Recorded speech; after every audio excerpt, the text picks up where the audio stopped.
Je suis très heureuse d'avoir l'occasion de partager avec vous la formidable aventure humaine que nous vivons au quotidien dans les permanences d'accès aux soins de santé, ou PASS. Les PASS, ce sont des consultations dans les hôpitaux publics où travaillent ensemble différents professionnels, en particulier médecins et assistantes sociales, pour permettre un accès aux soins aux patients les plus démunis. Travailler dans une PASS, c'est pour moi un véritable idéal professionnel. C'est aussi une réalité faite d'obstacles et de difficultés tout au long des années.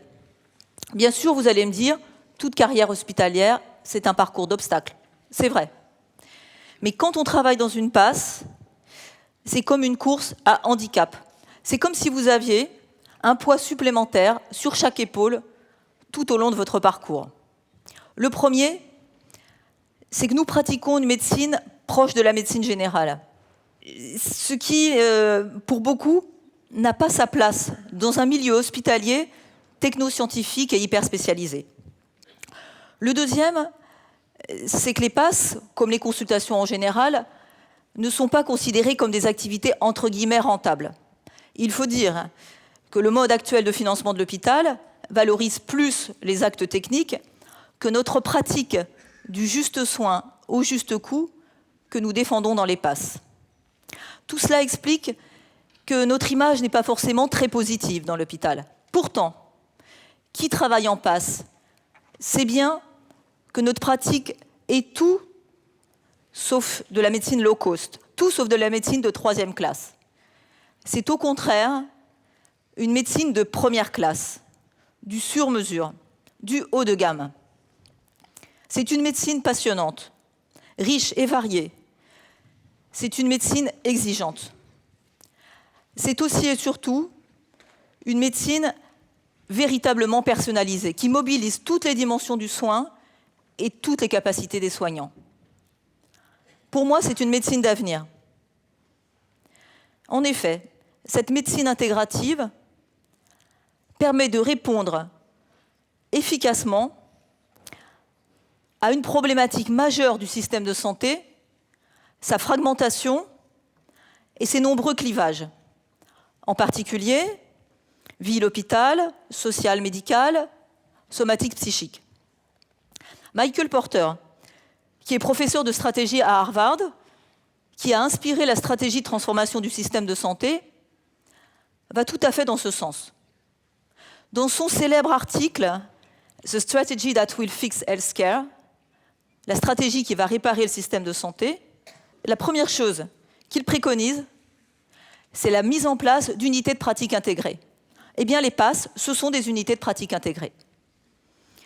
Ce qui fait la performance des PASS, ce sont ces professionnels, de champs variés, en équipe, dans une même unité de lieu. C'est ce qui permet une analyse rapide, globale et efficace des situations, pour proposer des solutions adaptées au cas par cas. Je vais vous donner 2 exemples. Récemment, nous avons reçu un patient sénégalais de 62 ans. Quelques jours après son arrivée en France, il a consulté aux urgences pour un essoufflement qui a révélé une insuffisance rénale terminale. Il a été mis en place des séances de dialyse programmées 3 fois par semaine.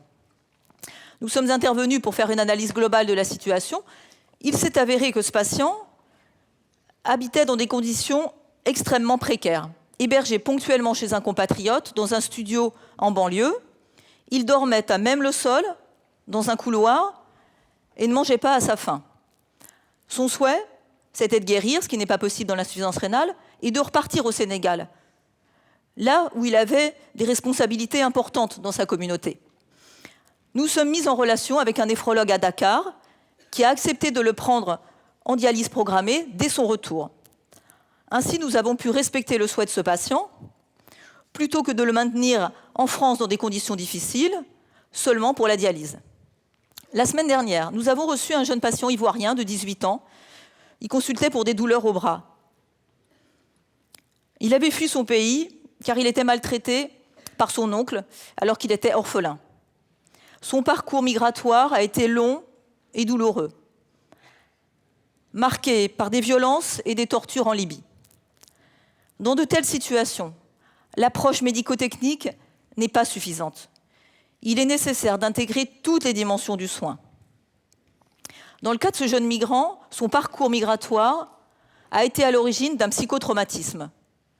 Dans de telles situations où le psychisme se retrouve fragmenté, il est thérapeutique en soi de bénéficier d'espaces où le soin associe toutes les dimensions médicales, sociales, psychiques.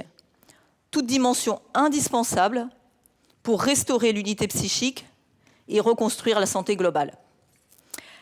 Comme vous le voyez, nous sommes confrontés en PASS à des situations souvent très difficiles. Pourtant, je peux témoigner que j'y vois des soignants motivés et heureux. Bien sûr, comme ailleurs, on y trouve du sens, du plaisir de travailler en équipe, de partager les connaissances. Mais il me semble que ce qui est le plus important dans ces situations qui ne rentrent dans aucune case, c'est la satisfaction et le plaisir de pouvoir donner la pleine mesure de ses capacités, ses connaissances et de son expérience, en interrelation permanente avec les autres. C'est ce qui permet d'allier l'intérêt des patients, des professionnels, de l'institution et de la collectivité. Car au final, cette approche intégrative est aussi efficiente, car elle permet d'éviter beaucoup de dépenses inutiles.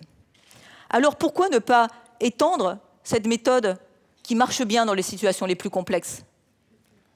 En effet, ces situations nouvelles liées au phénomène migratoire illustrent que dans le monde actuel, incertain, volatile et complexe, il est nécessaire de s'adapter, d'innover, de faire évoluer nos modèles d'organisation du soin.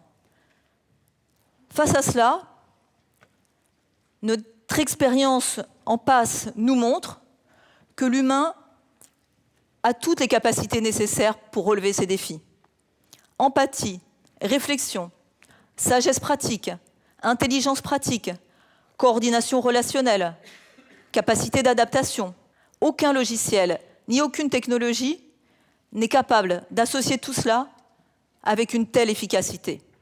L'humain, c'est une innovation simple, peu coûteuse, immédiatement disponible. Ces capacités, nous les avons en nous.